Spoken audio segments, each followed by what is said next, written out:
So gonna go ski run the lake. Yeah. So this is amazing for you, Marcel. A couple of years ago, you couldn't even do this. That's true. And tell us about that. Tell me about that. Well, I had chronic Lyme disease, but I didn't know what it was. It went undiagnosed for a couple of years. So it just started out as like kind of achiness and tiredness, almost like a chronic fatigue level tiredness. Mm-hmm. And I got to the point, at one point, where I had a day off and I was laying on the couch looking out at the Boston skyline because we live in South Boston. And I was thinking about all the things I wanted to do, but I didn't feel well enough to do any of it. And like going down to the mailbox, like I had to get myself to go down to do it because we're a walk up, 4th floor walk up. And the 4th of July, like not the 4th of July, but St. Patty's Day parade is like a big thing there, obviously. And they have a big 5K race there every year. It's huge. Everybody like around goes to it. And I remember thinking that moment, I'm going to run that 5K race next year. Like, I don't know how I'm going to do it, but I'm going to run that 5K race. And I couldn't, just my joints were swollen. They were hot. Every like thing that I wore and everything that I stepped on felt bad. Like, cause you just don't really realize how uneven ground is. Mm-hmm. Whether it's cobblestone or gravel or whatever, until you have issues with your joints. And then like every step you take is kind of like painful. So you're saying that even in the midst of your pain and sort of, for lack of a better word, disability at the time where you were unable to do virtually any sport or activity, you still had this sort of epiphany that you were going to do something that you couldn't imagine doing at the moment. Yeah, I didn't know how I was going to get there, but because I certainly couldn't run. I wasn't even a runner at that point. But I did decide that I was going to do that. And I had been to several doctors, and I finally went to this one doctor, and we have a sister with lupus, and I was convinced, I think in the back of my mind, I had lupus because it was like a lot of my joints were swollen and hot and sore and fevery and just felt so tired and had a lot of the symptoms. And I remember that doctor saying, "You don't have lupus. Would you like to have it?" And I was like, "No." And that was a little bit of a like, all right, well, I guess I better stop putting that out there because I don't really need to have that. And I had to change doctors because we moved into the city, and the new doctor that I have, which is no longer in my practice, took one look at me. He's like, "You totally look like you have Lyme disease. Has anybody tested you?" And I was like, "No." So he tested me, and he was like, "Yep, you definitely have a really bad case of it." And so he put me on like many rounds of antibiotics that didn't work. And then finally sent me to an infectious disease doctor who put me on many rounds of antibiotics. At one point I was taking them 3 times a day for a month. And obviously that kind of like strips your body. It doesn't do any favors for the rest of your body when you're on antibiotics that much. And they were not bringing down the markers of Lyme. Like there's these like kind of bacterial markers of Lyme, and they were starting to go up rather than go down. So that doctor said the next step would be to put a PICC line in my arm and have IV drip antibiotics given to me on a consistent basis for however long it took. So I just stopped going because I was like, this isn't working. And I had a gym membership that I wasn't using to the YMCA. It was winter at that time. And I just said, I'm going to go every day to the gym and do something. Whatever it is. I'm just going to like get on the treadmill. I'm going to get on the elliptical. I'm going to, the stair climber. I'm going to get in the pool. I'm going to get in the sauna. I'm going to make myself go to the gym every single day. And so I started to do that. And I literally did. I'm sure I missed like a couple of days, but for a year I went every day to the gym. So what do you think? So it sounds like there was a very definite transition between you going and seeking help from someone else in the medical community, or multiple people in the medical community, and kind of a shift to you taking it into your own hands, sort of ownership of it almost. Would you say? I mean, I was a life coach, so I spent most of my days teaching people to own their own wellness, and that they're all of their abilities were within them to be well. And so I just wasn't utilizing it in my own life because I couldn't see that that's what was going on with me.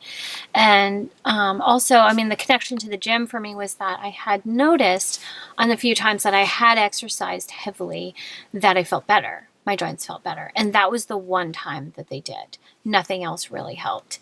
No, none of like, because I had, well, acupuncture I'd done. Like there were like a lot of things that I did that made maybe like a slight improvement. But the exercise was the one thing that I did that I felt like whatever it was, like it was reducing the inflammation in the joints. It was making me feel better.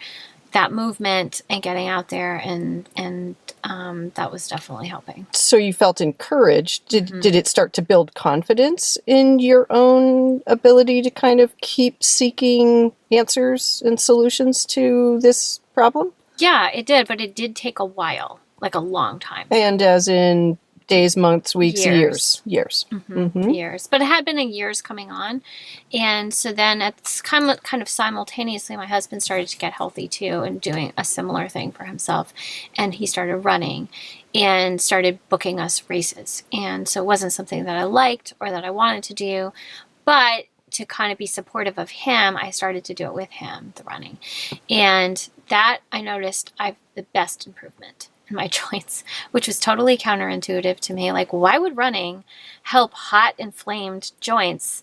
It's so hard on the body. It's what everybody tells you not to do, that it's bad for the joints. But for me, it helped my joints. So that was another kind of like pivotal point of like, all right, well, maybe there's something here to this thing of just like, all right, maybe I don't have to take anything to get better. Maybe I can just do more, just exercise, just be more active and start to change my thinking about it too.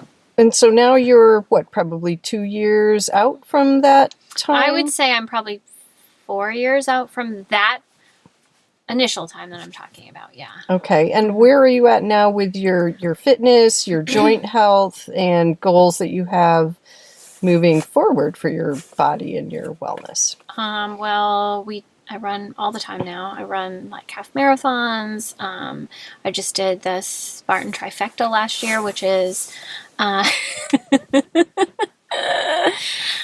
to brag. Go girl! Yeah, kind of an animal.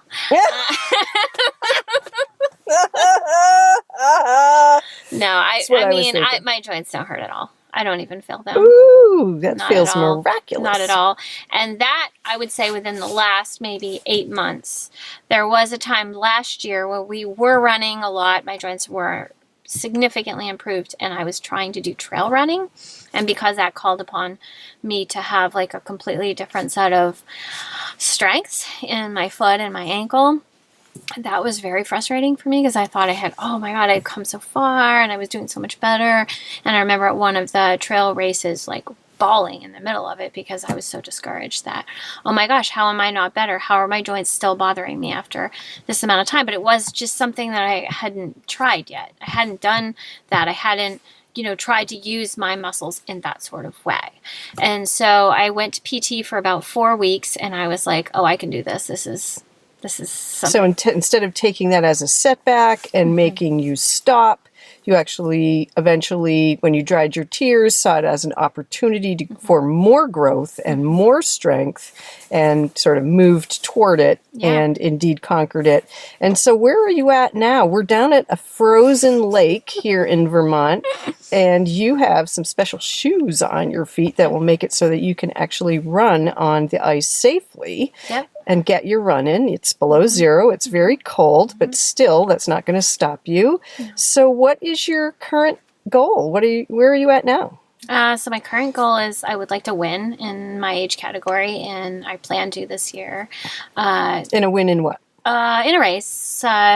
Preferably, I mean, any race would be great, but 5K would be nice to start with. This last year, I had an experience where I came in third in my age out of probably maybe 200 people. And so I was like, whoa. I was like, hey, maybe I can do this. So I do try to run every day. I feel it if I don't, like just not from a joints perspective, but just from a a health perspective. Like, this is part of my health care. Like, somebody take a vitamin every day. I feel like being active, and it's not always running. Sometimes it's hiking or, kayaking, but just moving my body every day is definitely my vitamin. And You need it. I to need be it. well. I need it. I feel like I need it mentally, emotionally. I just feel also like I have a ton of energy now, which is also exciting, because that for me was hand in hand the most difficult part with also the joints not feeling well, was also just the low energy for a person who at the time was 40 years old. Now I'm 45. I feel like I have more energy than I've ever had. And I attribute that to that just an active lifestyle. And I don't say I eat perfectly. I try to be pretty healthy, but it's mostly just moving and just getting out there every single day. So no matter what the weather is. In order to win in your category, that means you have to increase your speed. Yeah. Okay. Yeah. And you have a plan for how to do that? Just sort of what you're doing and constantly moving forward? Or? Yeah, I do try to track my pace, and so I'm trying to do something different, because I'm was in a bit of a rut of plateau, just kind of staying where I was at, and there was nothing wrong with that because it was still good for me and it was still healthy. But now that I got a little taste of like speed and possibly being able to win, I'm a competitive person anyways, naturally. So I'm like, all right, I have to shave like initially, like I had to shave like a minute off each mile, but now I have to shave off like 30 seconds off each mile, and that sounds doable. So I'm like, oh, I can totally get there. That's bite size. Bite size. I can do that. Yeah. Great. And plus, I just think it's good to have the next goal. Last year, doing the Spartan Beast, which was in Killington, Vermont, which took us 11 hours as a group, and just called upon like everything in me, like from mentally, physically. It was demanding, it was difficult, and we got to the end of the 11 hours and we crossed the finish line. You jump over fire, and I thought in my head I could do another couple miles. And for me, that felt like, oh my gosh, I can't even believe I had that thought. I can't even believe I had that. Like, that's nuts. I didn't want to do another couple miles, but if there was 2 more miles, I could have done it. And so it just made me stretch what I thought was possible in my mind. You think you can only do so much, but you really can do so much more than you think you can do. So a real transformation here. Yeah. All right. Well, it's not getting any warmer out on that lake, so I can't wait to see you get out and run in your ice bugs and get some fresh air and some sunshine. And that was a truly inspiring tale. Thank you for sharing. Thanks for having me. Oh, sweet job, Marcelle. That was amazing. That was so fun. So Marcelle here just ran in special ice bug shoes so that she was safe all the way around this beautiful lake. It's below zero, probably about 6 or 7 degrees, which used to feel cold, but not after what we've just been through. Now it feels warm. So now it feels great. And Marcelle said at the end she was even sweating because she was coming around this cove and it's blessedly not really windy. How do you feel, Marcelle? This is a different environment. Yeah, it was magical. I loved it. Very different. You can hear the sound of the water under the ice, like gurgling. It sounds like whales or something. It's really cool. It's very peaceful. Usually I like run with my music on, a lot of distractions, but it was nice to just kind of like be still in my mind and not have to be distracted by anything and just be able to be peaceful while being out in nature and active, and like it's just kind of like a special feeling. Yeah. Well, it's interesting because just this year I stopped exercising with my little iPod. Oh, nice. For that reason. Yeah. And because I think this is why I love it so much here, because it stops being about a workout. And it's just, oh my God, I'm in this incredible natural environment and it's just the way it is like right now, and it's going to change, and I'm just in the right place at the right time. So it's You're more in the moment, really. Yeah, totally in the moment. It's not distracting. I'm not like watching a clock or thinking about a meter. And I noticed that the just to let everybody know, the lake is probably 11 to 12 inches The ice is about 11 to 12 inches thick. So very thick, very safe. Yeah. And when you run the perimeter, you know, it feels safer. It feels safer. But anyways, Yeah, no, it felt very safe. It yeah, felt so fun. how your ankle feels? I feel really good. Definitely Awesome. feel like Cool. I got a workout because it was a different terrain, and I had to grip it differently with the just wearing the ice bugs and just being like more cautious of my steps. So I made it less about like speed and trying to get somewhere fast, and more about just kind of enjoying it. Which is great. That's a great break for your mind. It is, yeah. It felt that way. So I feel like everything you've described today has been mind-centered. Mm-hmm. Would you say that that's true? I think everything in life is that way, you know. Yeah. So do you feel that shift in your mind from sicker to weller? Yeah, I think you have to make that shift in your mind, not just what you're doing physically, but you also have to mentally make that shift that I don't need someone else to make me feel healthy. I have everything I need within me, and it's just about, kind of knowing that and accessing that, and just kind of not letting yourself get in your own head about I can't, I won't, I don't have what I need, it's not enough of this, it's not the right conditions. It's just, really more talking yourself into it than out of it, and, focusing on the strengths that you have. I think. Yeah. Awesome. I'm so proud of you. So we actually should take the camera away from the sun, because Okay. we shouldn't even be. Facing the sun. Yeah, here's my beautiful sister Marcel. I'm so lucky. Love you. Love you. So my skis are in Marcel's new car. I'm really excited about that. It's been baptized. Her car's been baptized. Amen. And Marcel just went running on my lake. So she just baptized my lake. It is Amen. Sunday. It is Sunday too. Ooh, amen. See? Gotta love it. Just back from our wonderful ski and run at the lake with my sister, and now we get to eat a whole bunch of really good food in front of the fire. Whew. Wow, how perfect is that?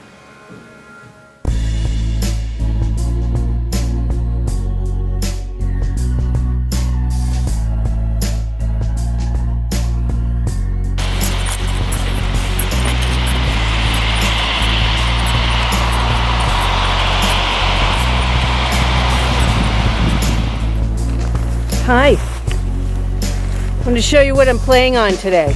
I came up to the mountains because it's been so cold that my lungs have been really unhappy, have a little asthma, and they've been super unhappy in the well below zero temps that we've had for the last 2.5 weeks.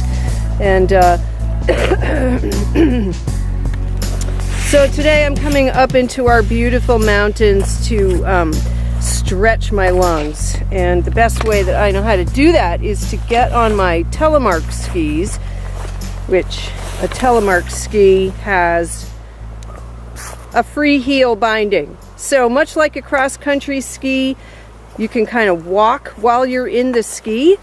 And this ski resort is closed today, but they have an uphill policy, which is wonderful. They welcome people to get on top of the mountain either on snowshoes or on skis. And so what I have on the bottom of my telemark skis are called skins, and the early version of these were made of sealskin that the 10th Mountain Division used to use. It's basically like a carpet with a nap in one direction and a high-tech adhesive that's a self-sticking adhesive.